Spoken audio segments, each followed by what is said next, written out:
تحریک طالبان پاکستان اور امریکہ 2001 سے پہلے پاکستان میں آج والا خوف و ہراس نہ تھا، نہ ہی آئے دن خودکش دھماکے ہوا کرتے تھے۔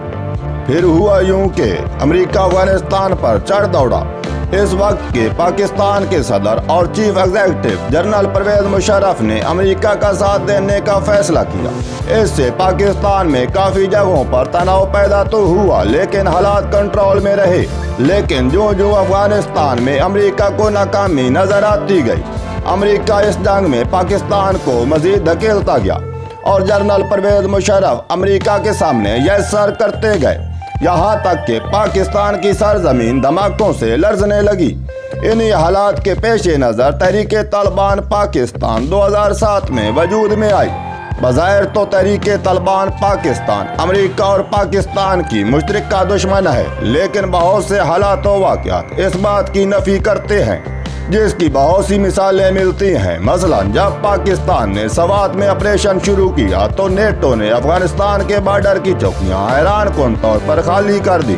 پاکستان نے کئی دفعہ تحریک طالبان پاکستان کو مذاکرات کی میز پر لانے کی کوشش بھی کی، لیکن بے سود۔ بظاہر تو ان کا ایجنڈا اسلام ہے، لیکن حقائق اس بات کی بھی نفی کرتے ہیں، کیونکہ ہمیشہ مذاکرات کے دوران پاکستان نے ان کی اسلامی شرائط ماننے سے کبھی انکار ہی نہیں کیا، لیکن اس کے باوجود مذاکرات کبھی کامیاب نہیں ہو سکے۔ اگر کبھی مذاکرات کی کامیابی کی امید نظر بھی آئی تو امریکہ نے اپنا کام دکھا دیا۔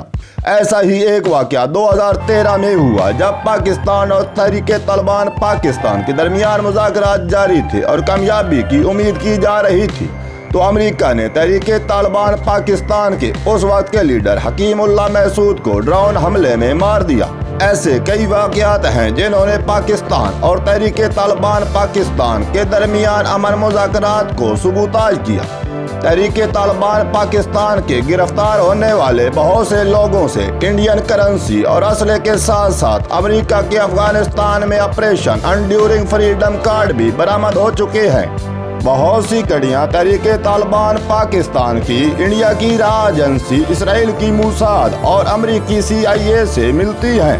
پچھلے چند ماہ سے پھر مذاکرات کی خبریں گردش کر رہی تھیں اور کافی پیش رفت بھی ہوئی تھی، لیکن پچھلے دنوں تحریک طالبان پاکستان کے سربراہ عنبر خراسانی کو ایک خودکش دھماکے میں مار دیا گیا، جو امن مذاکرات کو سبوتاژ کرنے کی ایک بہت بڑی کوشش اور سازش ہے۔